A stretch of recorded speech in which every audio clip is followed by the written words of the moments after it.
Hi, I'm Gary, and this is episode 284 of EV Musings, a podcast about renewables, electric vehicles, and things that are interesting to electric vehicle owners. And on the show today, we'll be looking at what they don't tell you about EVs. The EV Musings podcast is sponsored by ZapMap, the go-to app for EV drivers, helping you find and pay for public charging with confidence. Now, our main topic of discussion today is EV problems. And when I say problems, I don't mean I've just switched on my EV and there's a warning light on the dashboard. What can I do about that? I'm talking about all those things that we regularly get told are the problems with electric cars, the things we're accused of ignoring or glossing over or just plain lying about. Now, usually if you're ever in a discussion with someone who's against EVs, they'll come up with one or more of these issues and accuse you of not being open and honest about EVs. I want to address them each in turn and tell you why they're usually ignored or why we aren't actually ignoring them. Now, I've got a long list of them to go through today, and they include the following. They take too long to charge. They have a large environmental impact and they're not green. They're more expensive to run than petrol cars if you can't charge at home. They can't do long distance journeys. Chargers don't work or there's no infrastructure. There's not enough power if everyone goes electric. The cars themselves are too expensive. They're not real cars because they don't have engine noises. Now, I'm sure I've missed one or two, but we'll go with that as a list. So let's start with they take too long to charge. And this can manifest itself in several ways. I can refill my diesel van in 3 minutes and be on the way for another 500 miles of driving. Or I can't afford to waste time charging during the day. I need to be on my way. Or the last thing I need when I've done a full day's work is to spend a couple of hours recharging my car. Ain't nobody got time for that. Well, I agree. Ain't nobody got time for that, which is why it seldom, if ever, happens. Now, I've talked about this before, but filling a vehicle with wet fuel is a bit like a prostate exam or a cervical smear. It's something you don't want to do too often, and when you do it, it needs to be done as quick as possible. So that's why you're heading to the petrol station, of which there are a dwindling number, and more on that later. You pump the fuel, you pay, and you go 5 minutes if you're lucky. Longer if there's a queue, which there usually will be because we don't have enough petrol stations.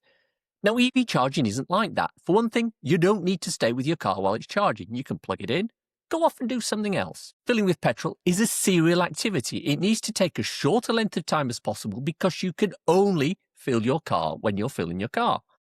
Charging is a parallel activity, so you can leave it to do that while you're doing something else. And in most people's case, the something else is sleeping, working, or, living their life. Now, most people charge while their car is parked up doing nothing else. And they're not using the car, so it might as well charge. Now, of course, there are instances where this won't happen. When I head up to my parents' house, I'll generally do a stop, just to give me some driving around range when I get there, as they have no charger. But the last time I headed north, I stopped for a grand total of, checks notes, 18 minutes at a Tesla supercharger open to non-Teslas.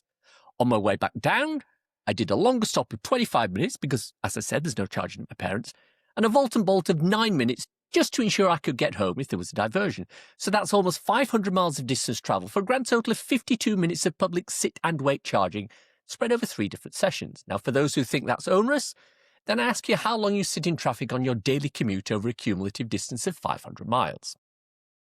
Furthermore, the majority of the sit and wait charging wasn't actually sit and wait charging. It was plug the car in and do something else. I was with my siblings, so we caught up on the news, watched some YouTube, and at other stops I went to the loo and grabbed a drink. Not things you can do while you're refueling with wet fuel, remember? So let's move on now to the next one, which is you're glossing over the environmental impact of building EVs. They damage the environment more than fossil fuel cars. Well, yes, they do. Battery manufacturing is a resource-intensive process. It takes a lot of energy and it can create some nasty bits of pollution. A new ICE vehicle, internal combustion engine vehicle, comes off the production line with a lower carbon footprint than a similar electric vehicle. But as I've said before on the show, if we just drove them off the production line and parked them up for the rest of their lives, the EV would be worse for the environment. But we don't do that. We drive them. And every mile you drive with an internal combustion engine car is more polluting and worse for the environment than an EV, even if the electricity from an EV comes from 100% coal power plants, which very few do. Furthermore, as we heard from Robin Brundle in last week's episode, we can now recycle 99% of battery materials with a 40% reduction in carbon footprint and put that material right back into, checks notes, more batteries. As Robert Llewellyn is fond of saying, show me a thimbleful of recycled diesel. Now, the next one I seem to hear a lot is they're more expensive to run than petrol cars if you can't charge at home. Now, again, that's correct. in many circumstances. But the key thing to do is to look at the price per mile you're paying. And at the time of writing, diesel works out at around 14 pence a mile. Petrol works out at about 15 pence a mile.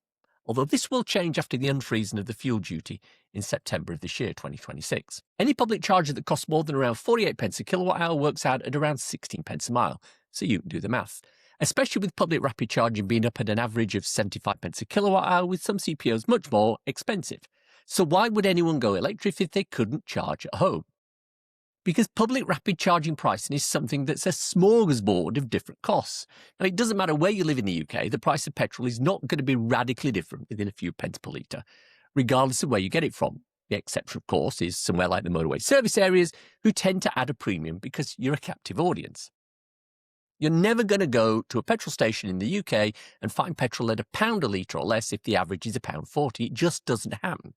If it does, you can guarantee there's something else happening here of which you aren't aware.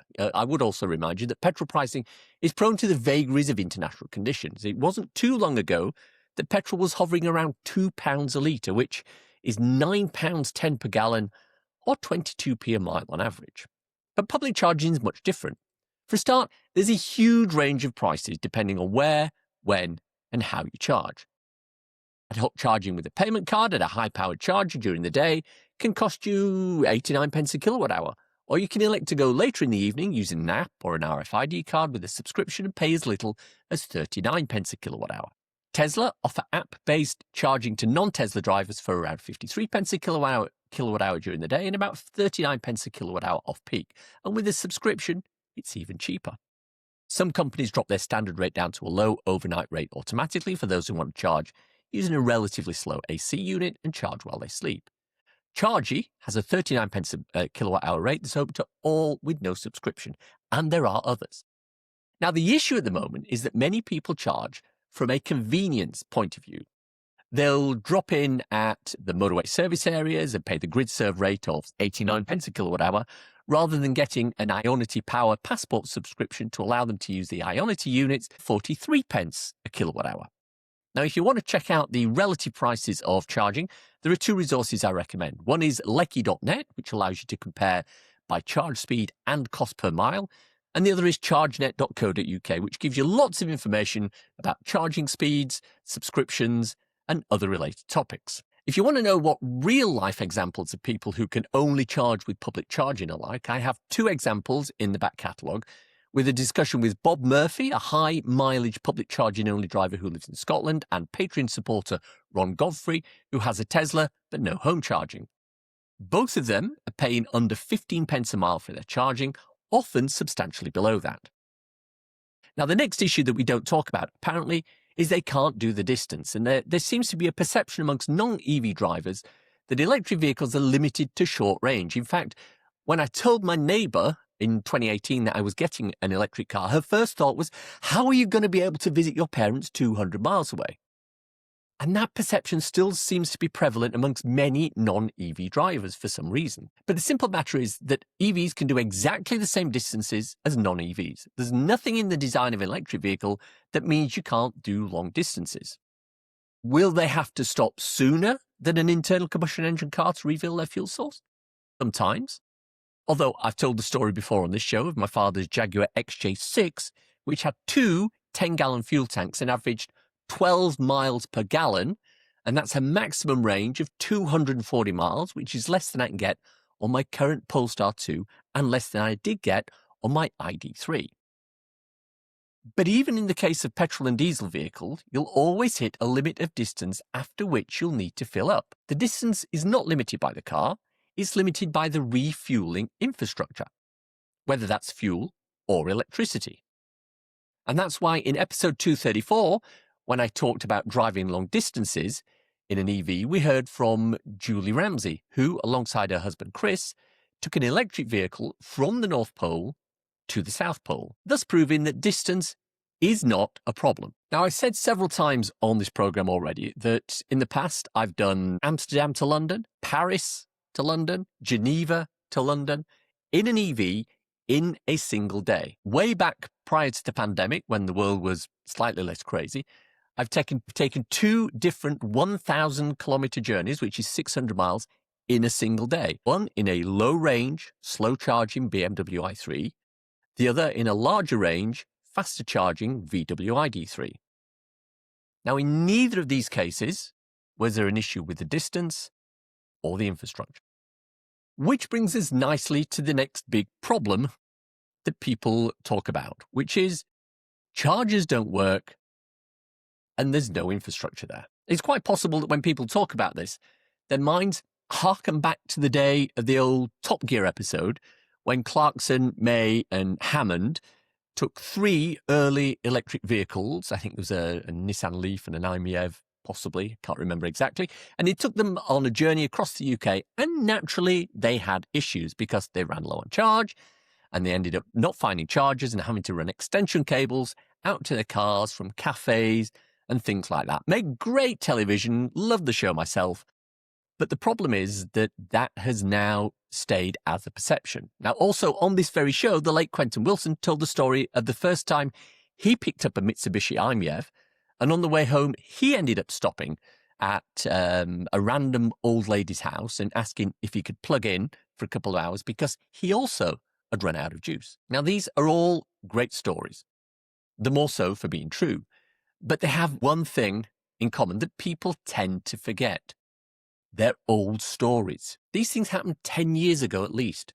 Back then, the infrastructure wasn't there. Motorway service areas had 1, maybe 2 chargers if you were lucky.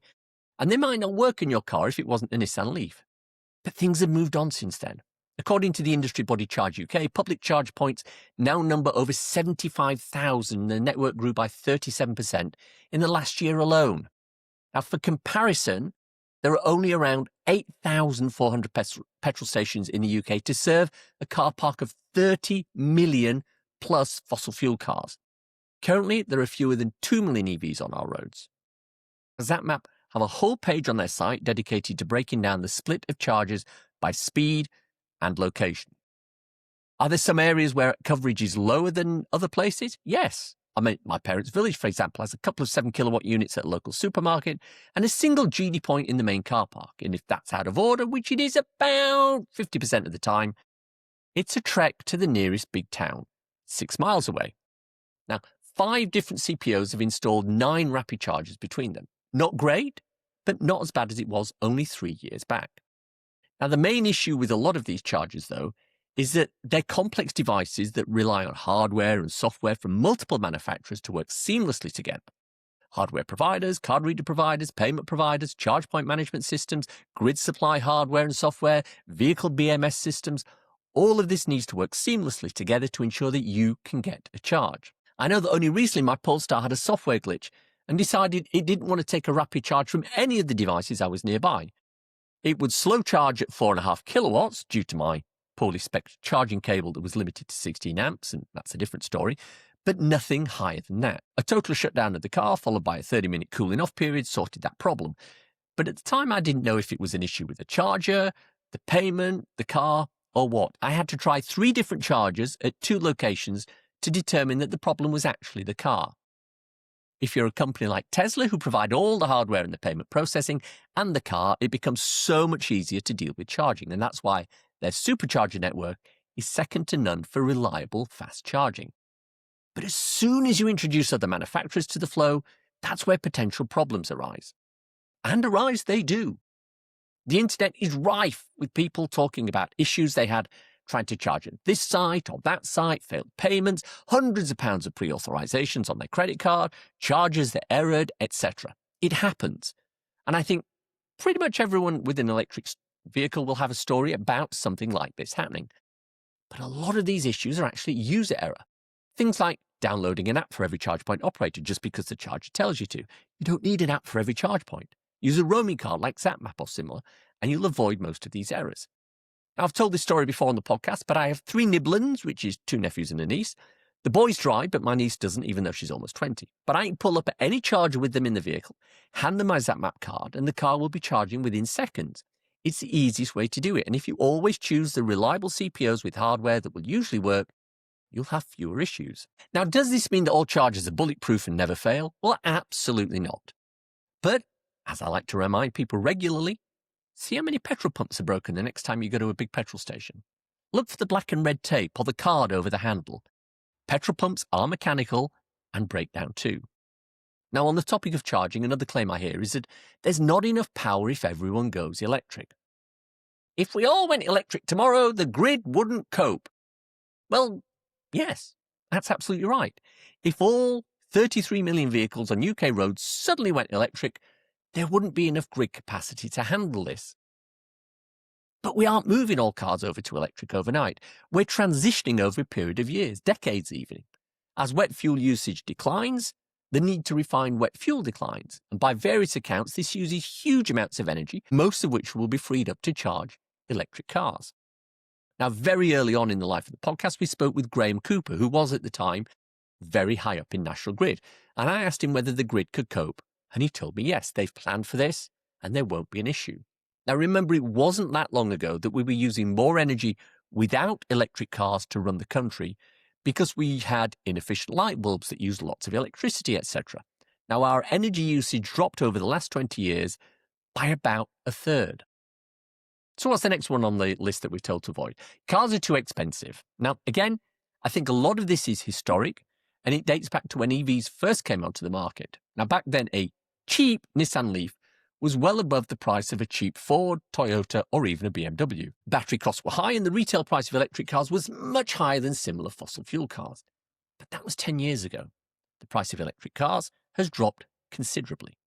Now, are there still expensive EVs? Absolutely.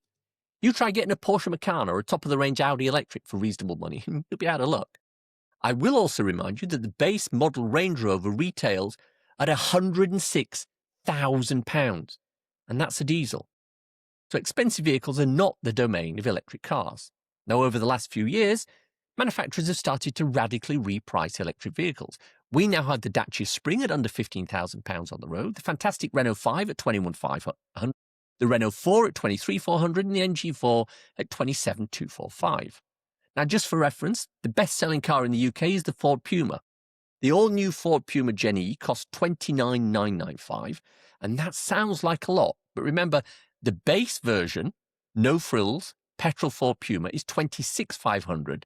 But to get one that matches the performance spec of the Gen E, you'd be paying £33,800. Now, my final problem is the one I find most interesting. It's that old chestnut of EVs aren't real cars because they don't have engine noises. They're just iPads on wheels. And I always find this one a bit bizarre.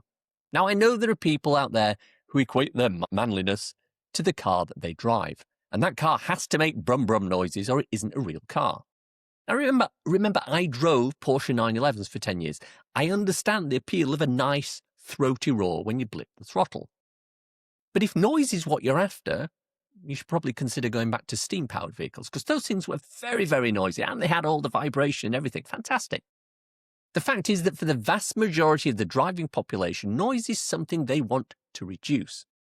Having a nice V12 engine that can spew fumes, waste petrol, and kick out a great noise when you floor it is hardly going to be of any use if you're stuck on the M25 in the Friday rush hour or if you're waiting outside the school to pick up your children.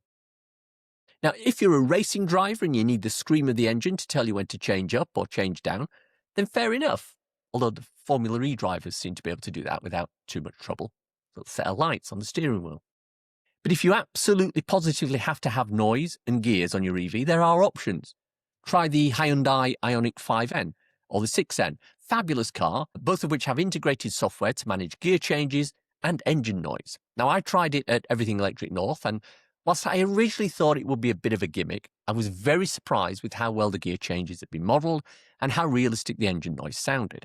Now, it felt real, it sounded real, and it drove like a demon. Irony, of course, is that using the car in this mode is actually slower than using it in full electric mode, where the red button on the steering wheel will give you 600 horsepower for about 10 seconds, something my 911 couldn't even hope to achieve. So we've looked at lots and lots of different excuses about why people don't want to get an electric vehicle. Did I miss any? Let me finish by saying that there are still several reasons why you might not benefit from going electric. If you don't have home charging and regularly do 100 miles a day, need to tow 2 tons in a trailer, and live in the sticks where there's no public charging infrastructure, then there is a case to say you can probably wait for the EV world to catch up with you. Other than that, Anyway, I hope you enjoyed listening to today's show. The EV Musings podcast is sponsored by ZapMap, the go-to app for EV drivers, helping you find and pay for public charging with confidence. ZapMap is free to download and use with subscription plans for enhanced features such as using ZapMap in car, on CarPlay or Android Auto, and discounted charging across thousands of charge points. If you have any thoughts, comments, criticisms, or other general messages to pass on to me, I can be reached at info@evmusings.com. And on the socials, I'm on Blue Sky at evmusings.bsky.social. I'm also on Instagram at evmusings, where I post short videos and podcast extracts regularly. So why not follow me there? Thanks to everyone who supports me through Patreon on a monthly basis and through coffee.com on an ad hoc one. If you enjoyed this episode, why not buy me a coffee? Go to coffee.com/evmusings and you can do just that. ko-fi.com/evmusings. Takes Apple Pay too. Now, regular listeners will know about my 2 ebooks. So you've gone electric, and so you've gone renewable. First one of those has had a recent update. You'll see it with the bright red image on the front, just like I'm showing on the screen here. Both of those are 99p each or equivalent, and you can get them on the Amazon Kindle store. Check out the links in the show notes for more information, as well as a link to my regular EV Musings newsletter and associated articles. Now, I know you're probably driving or walking or jogging or in the shower or washing the car, but if you can remember and you enjoyed this episode, drop a review in iTunes, please. Really helps me out. I did go in and have a look recently at some of the most recent reviews. Thank you very much for those who took time to do that for me. If you've reached this part of the podcast and are still listening, thank you. Why not let me know you've got to this point by messaging me at musingsev.bsky.social with the words, "No problem." Hashtag if you know, you know, nothing else. And thanks as always to my co-founder, Simon. He, of course, has no problems. Thanks for listening. Bye-bye now.